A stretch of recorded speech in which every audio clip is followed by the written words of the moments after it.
Sir, ನನಗೆ ಬಹಳ ಆಶ್ಚರ್ಯ ಆಗಿದ್ದು ಅಂತಂದ್ರೆ, ನೀವು ಮತ್ತು ವಾಜಪೇಯಿ ಅವರು ರಾಜ್ಯದ ಬಹುತೇಕ ಕಡೆಗಳಲ್ಲಿ ಪ್ರಚಾರವನ್ನ ಮಾಡಿದ್ದಿದೆ, ಪಕ್ಷದ ಕೆಲಸವನ್ನ ಮಾಡಿದ್ದಿದೆ. ಬೆಳಗಾವಿಯದ್ದೊಂದು ಇನ್ಸಿಡೆಂಟ್ ನನಗೆ ನೆನಪಾಗ್ತಾ ಇದೆ. ಅಂದ್ರೆ ಒಂದು ಚಪಾತಿಯನ್ನ ಇಬ್ರು ಹಂಚಿಕೊಂಡು ತಿಂದಂತಹ ಸನ್ನಿವೇಶ ಅದು. ಅಲ್ಲ ಆಗ ಅದ್ರ ಜೊತೆಗೆ ಇನ್ನೊಂದು ಘಟನೆಯನ್ನು ಅಂದ್ರೆ ಆಗ ನಡೀತಾ ಇದ್ದದ್ದು ಅದು. ಹ್ಮ್. ವಾಜಪೇಯಿನ ಇಡೀ ಪ್ರಾಂತ ಪ್ರವಾಸಕ್ಕೆ ಅಂದ್ರೆ ಬೇರೆ ನಾಯಕರು ಬಂದ್ರೆ ನಾನು ಕರ್ಕೊಂಡು ಹೋಗ್ತಾ ಇದ್ದೆ. ಅದರಲ್ಲಿ ವಾಜಪೇಯಿ ನಾನು ಕರ್ಕೊಂಡು ಹೋಗಿದ್ದು. ನಮ್ದು ವ್ಯವಸ್ಥೆ ಹೇಗೆ ಅಂದ್ರೆ, ಹಾ.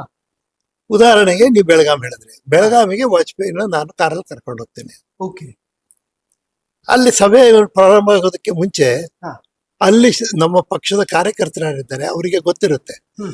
ನಾನು ಬೆಳಗಾವಿನಿಂದ ನೆಕ್ಸ್ಟ್ ಹುಬ್ಬಳ್ಳಿಗೆ ಹೋಗ್ತೀನೋ ಇನ್ನೆಲ್ಲಿಗೋ ಹೋಗ್ತೀನಿ ಅಂತ. ಹ್ಮ್. ಎಷ್ಟು ದೂರ ಆಗತ್ತದು ಹಾ. ಮೈಲೇಜ್ ಲೆಕ್ಕ ಹಾಕ್ತಾ ಇರೋದು. ಹೌದು. ನಾವು ಭಾಷಣ ಮಾಡ್ತಾ ಇರುವಾಗ ಕಾರ್ ತಗೊಂಡೋಗಿ ಅಷ್ಟು ಪೆಟ್ರೋಲ್ ಹಾಕ್ಸ್ಕೊಂಡ್ ಬರ್ತಾರೆ. ಓ, ಫುಲ್ ಟ್ಯಾಂಕ್ ಮಾಡಿಸ್ತಿರ್ಲಿಲ್ಲ. ಯಾರು ಫುಲ್ ಟ್ಯಾಕ್ ಮಾಡಲಿಲ್ಲ, ಓ, ಓಕೆ. ಯಾರೂ ಮಾಡಲಿಲ್ಲ. ಹಾ. ನಾನು ಕಾರಿಂದ ಇಳಿಯುವಾಗ ಅವರು ಇಲ್ಲಿ ಯಾರಪ್ಪ ಅಂದ್ರೆ ಅವ್ರು ಬರೋರು, ಹೆಗಲ್ ತಟ್ತಾ ಇದ್ದೆ, ಅವ್ರು ಕಾರಲ್ಲಿ ಕುತ್ಕೊಳ್ಳೋರು, ಓಕೆ. ನಾವು ವೇದಿಕೆಗೆ ಹೋಗ್ತಿದ್ವಿ. ಹ್ಮ್ ಹ್ಮ್. ನಾವು ಭಾಷಣ ಮುಗಿಸಿ ಬರೋದ್ರಲ್ಲಿ ಕಾರ್ ರೆಡಿ, ಓಕೆ. ಪೆಟ್ರೋಲ್. ಹ್ಮ್ ಈ ಮುಂದಿನ ಊರಿಗೆ ಹೋಗೋಷ್ಟು ಪೆಟ್ರೋಲ್ ಅವ್ರು ಹಾಕ್ಸೋರು. ಹ್ಮ್ ಹ್ಮ್. ಹಾಗೆ ನನ್ನ ಜೋಬಲ್ಲಿ ಹಣನೇ ಇಲ್ಲದೆ ಹಾ. ಇಡೀ ರಾಜ್ಯ ಪ್ರವಾಸ ಮಾಡಿಸಿದ್ದೀನಿ ನಾನು ಅಟಲ್ಜಿನ. ಓ, ಹಣ ಇಲ್ಲ ಅಂದ್ರೆ ಖಾಲಿ ಅಲ್ಲ, correct. ಏನೋ ಒಂದು 50-100 ರೂಪಾಯಿ ಇಟ್ಕೊಂಡಿರ್ತಿದ್ದೆ ಅಷ್ಟೇ. ಹ್ಮ್. ಅಂದ್ರೆ ಅವತ್ತು ಅದ್ರ ಜೊತೆಗೆ ಯಾವುದೇ ಊರಿಗೆ ಹೋದ್ರೆ ನಾವು ಹಾ. ಊಟದ ಸಮಯ ಆಗಿಬಿಟ್ಟಿದ್ರೆ, ಟೈಮ್ ಆಗಿದ್ರೆ ಹ್ಮ್. ನಮಗೊಂದು ಪ್ಯಾಕೆಟ್ ಅಥವಾ ಟಿಫನ್ ಕ್ಯಾರಿಯರ್ ಊಟ ಕೊಡ್ಬೇಕು ಅವರು. ನಾವು Okay. ಸಭೆ ಮುಗಿಸಿ ಮುಂದಿನ ಸಭೆಗೆ ಹೋಗುವಾಗ ಹ್ಮ್. ಕಾರಲ್ಲಿ ತಿನ್ಕೊಂಡು ಹೋಗೋದು. ಹ್ಮ್ ಹ್ಮ್. ಬೆಳಗಾಂನಲ್ಲಿ ಒಂದು ಹಳ್ಳಿಯಿಂದ ಇನ್ನೊಂದು ಹಳ್ಳಿಗೆ, ಯಾವ ಊರು ಸರಿಯಾಗಿ ನೆನಪಿಲ್ಲ, ಹ್ಮ್. ಅವ್ರು ಕೊಡ್ಲಿಲ್ಲ, ಮರ್ತ್ ಬಿಟ್ರು. ಏನೋ ಆಯ್ತು, ಹ್ಮ್. ಕಾರ್ ಹತ್ತವ ಕೇಳಿ. ಆಗ್ಲೇ ನಮ್ದು ನಿಮಗೆ ಗೊತ್ತು, ಆ ಕಾಲದಲ್ಲಿ ರಾತ್ರಿ 2 ಗಂಟೆ 3 ಗಂಟೆ ತನಕ ಭಾಷಣ ನಡೀತಾ ಇತ್ತು. ಹೌದು.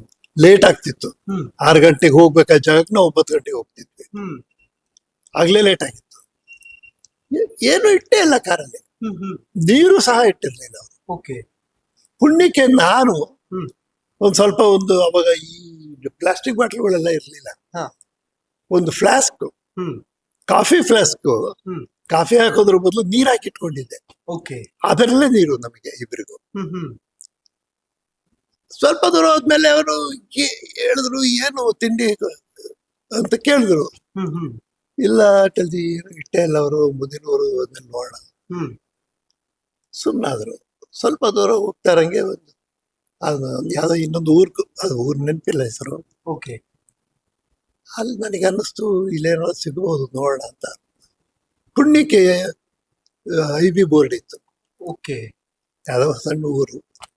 ಕಾರ್ ನಿಲ್ಸಕ್ ಕೇಳಿದೆ ಡ್ರೈವರ್ಗೆ. ಹಿಂದ್ಗಡೆ ಸೀಟಲ್ಲಿ ನಾವಿಬ್ರು ಕೊಡ್ತಾ ಇದ್ವಿ, ಹಾ. ಮುಂದ್ಗಡೆ ಸೀಟ್ ಖಾಲಿ. Okay. ಡ್ರೈವರ್ 3 ಜನ. ಹ್ಮ್. ನಾನು ಇಳಿದು ಅಷ್ಟೇ ಕೇಳಿದೆ, ಬರ್ತೀನಿ ಈಗ ಅಂತ. ಅಲ್ಲಿ ಹೋದೆ ಒಳಗೆ. ಅಲ್ಲಿ ಹೋಗಿ ಅವನಿಗೆ ಮೇಟಿಗೆ ಕೇಳಿದೆ, ಇಲ್ಲೇನೋ ತಿನ್ನಕ್ಕೆ ಏನಾರ ಸಿಗ್ತದೇನಪ್ಪ ಅಂತ. ಅವನು ಇಲ್ಲ, ಏನಿಲ್ಲ. ಇಲ್ಲಪ್ಪ, ಹಿಂಗೆ ವಾಜಪೇಯಿ ಇದ್ದಾರೆ. ಯಾರು ವಾಜಪೇಯಿ ಇದ್ದಾರೆ, ಅವನಿಗೆ ಗೊತ್ತೇ ಇರಲಿಲ್ಲ. ಇಲ್ಲ, ನಮ್ಮ ಲೀಡರಪ್ಪ ಇದ್ದಾರೆ, ಏನಾರ ಇದ್ರೆ ಕೊಡು. ಒಂದೇ ಒಂದು ಚಪಾತಿ ಇದೆ, ಬೇಕಾದ್ರೆ ಕೊಡ್ತೀನಿ ಅಂತ. ಅದಕ್ಕೆ ಅವನು 5 ರೂಪಾಯಿ ಕೇಳ್ದ. ಹ್ಮ್. ನನ್ನ ಹತ್ರ ಇತ್ತು, 5 ರೂಪಾಯಿ ಕೊಟ್ಟ ಚಪಾತಿ ತಗೊಂಡ್ಬಂದೆ. ಓಕೆ. ಆಮೇಲೆ ಅವ್ರಿಗೆ ಹೇಳಿದೆ ಅಟಲ್ಜಿಗೆ, ಇದು ಬಿಟ್ಟಿದ್ದೇನು ಇಲ್ಲ, ನೀವು ತಗೊಳ್ಳಿ ತಿನ್ನಿ ಅಂತ. ಹಾ ಹಾ. ಆಮೇಲೆ ಅವರು ನೋಡಿದ್ರೆ ಚಪಾತಿ ಚೆನ್ನಾಗಿತ್ತು. ಅಂದ್ರೆ ಹಳ್ಳಿಗಳಲ್ಲಿ ಮಾಡುವ ಚಪಾತಿ ಇತ್ತು, ರೊಟ್ಟಿ ಎಲ್ಲ ಚೆನ್ನಾಗಿರ್ತದೆ. ಹಾ ಹಾ. ಆಮೇಲೆ ಅದು ಹಿಂಗೆ, ಅದು ಹಳೆ ನ್ಯೂಸ್ ಪೇಪರ್ ಪ್ರಜಾವಾಣಿ ಅಂತ ಆಗಲ್ಲ, ಪ್ರಜಾವಾಣಿ ಅಲ್ಲ, ಅದು ಮರಾಠಿ ಪೇಪರ್ ಅದು. ಹ್ಮ್ ಹ್ಮ್. ಅದ್ರಲ್ಲಿ ಸುತ್ತ ಕೊಟ್ಟಿದ್ದ ಅವನು. ಓಕೆ. ನಾನು ಅದನ್ನು ಬಿಚ್ಚಿದೆ. ಅದನ್ನ ಕೈಯೆಲ್ಲ ಅದರಲ್ಲೇ ಒರೆಸ್ಕೊಂಡು ಇಬ್ರು ಪೇಪರ್ ಕಾರಿಂದ ಹೊರಗೆ ಹಾಕಿದ್ವಿ. ಚಪಾತಿ ಹಿಂಗೆ ನಾನು ಹಿಂಗೆ ಬಲಗಡೆ, ಅವ್ರು ಎಡಗಡೆ ಕೂರೋದು ಯಾವಾಗ.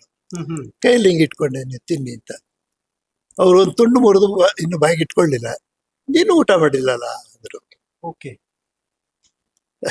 ಹೌದು, ಊಟ ಮಾಡಿಲ್ಲ. ಎಲ್ಲಿ ನಿಮ್ ಜೊತೆಗೆ ಇದ್ದೀನಿ ಬೆಳಗಿಂದ ಅಂದೆ. ಅವಾಗ ಹೇಳಿದ್ರು, ಒಂದು ಕೆಲಸ ಮಾಡು, ಹ್ಮ್. ನೀನು ಆ ಕಡೆನೇ ತಿನ್ನು, ನಾನು ಈ ಕಡೆ ತಿಂತೀನಿ. ಇಬ್ಬರು ಅರ್ಧ ಚಪಾತಿ ತಿಂದು ಹೆಂಗೂ ನೀರಿದೆ, ನೀರು ಕುಡಿಯೋಣ ಅಂದ್ರು. ಓಕೆ. ಹಾಗೆ ತಿಂದ್ವಿ ಇಬ್ಬರುವೆ. ನನ್ನ ಕೈನಲ್ಲಿ ಚಪಾತಿ, ನಾನು ಈ ಕಡೆಯಿಂದ ತಿನ್ನೋದು, ಅವ್ರು ಆ ಕಡೆ ತಿನ್ನೋದು, ಖಾಲಿ ಮಾಡಿದ್ವಿ ಇಬ್ಬರು. ಓ. ಇದು ನಡೆದದ್ದು. ಅಂದ್ರೆ Okay. ಯಾಕೆ ಹೇಗಾಯ್ತು ಅಂದ್ರೆ ಹ್ಮ್. ಅವತ್ತಿನ ನಮ್ಮ ಪಕ್ಷದ ಸ್ಥಿತಿ, ಕರೆಕ್ಟ್. ನಮ್ಮ ಕಾರ್ಯಕರ್ತರ ಮನಸ್ಥಿತಿ, ಮತ್ತೆ ಅದು ಅವ್ರು ಬೇಕು ಅಂತ ಮಾಡಿದ್ದಲ್ಲ ಕಾರ್ಯಕರ್ತರು. ಅವರಿಗೆ ಹ್ಮ್. ಆ ಊರಿಗೆ ನಾವು 7 ಗಂಟೆಗೂ ಏನೋ ಹೋಗ್ಬೇಕಾಗಿದ್ದರು, 9 ಗಂಟೆಗೆ ಹೋಗಿದ್ದೀವಿ. ಓಕೆ. ಅವ್ರಿಗೆ ಜನಗಳನ್ನ ಹೋಲ್ಡ್ ಮಾಡೋದು ಕಷ್ಟ. ಚುನಾವಣಾ ಭಾಷಣಗಳು, ಕರೆಕ್ಟ್. ಆ ಕ್ಯಾಂಡಿಡೇಟ್ ಸಿಟ್ಟಾಗ್ಬಿಟ್ಟಿದ್ದಾನೆ, ಹ್ಮ್. ಬರದೇ ಇಲ್ವಾ ಅಂತ. ಅವಾಗೇನ್ ಫೋನ್ ಇಲ್ಲ, ಮೊಬೈಲ್ ಇಲ್ಲ, ಎಂತದೂ ಇಲ್ಲ. ಹ್ಮ್ ಹ್ಮ್ ಆದ್ರೆ ಟ್ರಂಕ್ ಕಾಲ್ ಬುಕ್ ಮಾಡಿ ಮಾತಾಡಿದ್ದಾರೆ ಹಿಂದಿನ ಊರಿಗೆ. ಹ್ಮ್ ಹ್ಮ್ ಹ್ಮ್. ಅವ್ರು ಈಗಷ್ಟೇ ಬಿಟ್ರು ಅಂತ ಹೇಳಿದರೆ ಅವರು ಸದ್ಯ ಬರ್ತಾರಲ್ಲ ಅಂತ ಕಾಯ್ದಿದ್ದಾರೆ. ಓಕೆ. ಊಟ ತಿಂಡಿ ಈವನ್ ಪೆಟ್ರೋಲು ಮರೆತು ಬಿಟ್ಟಿದ್ದಾರೆ. ಪುಣ್ಯಕ್ಕೆ ಹ್ಮ್. ಆ ಕಾರಿಗೆ ನೆಕ್ಸ್ಟ್ ಊರಿಗೆ ಹೋಗೋಷ್ಟು ಪೆಟ್ರೋಲ್ ಇತ್ತು. ಕರೆಕ್ಟ್. ಹೋದ್ವಿ, ಮುಂದಿನ ಊರಿಗೆ ಹೋದ್ವಿ. ಅಲ್ಲಿ ನಮಗೆ ಸ್ವಲ್ಪ ಅದು ಉಪಹಾರ ಏನದು ಏನೋ ಕೊಟ್ಟರು ತಿನ್ಲಿಕ್ಕೆ ತಿಂದ್ವಿ. ಕಾರಿಗೆ ಪೆಟ್ರೋಲ್ ಹಾಕ್ಸಿದ್ರು. Okay. ಅಲ್ಲಿಂದ ಮುಂದುವರ್ಸಿದ್ವಿ. ಹಾ. ಅವತ್ತು ರಾತ್ರಿ ನಾವು ಮಲಗಿದಾಗ ಸುಮಾರು 2.5 ಗಂಟೆ ಯಾವ್ದೋ ಯಾರ್ದೋ ಕಾರ್ಯಕರ್ತರ ಮನೆಯಲ್ಲಿ. ಹ್ಮ್ ಹ್ಮ್ ಹ್ಮ್ ಹ್ಮ್. ಹೀಗೆ ಅದು ಪಾರ್ಟಿ ನಡೀತಾ ಇದ್ದಿದ್ದಾಗ. ಓಕೆ.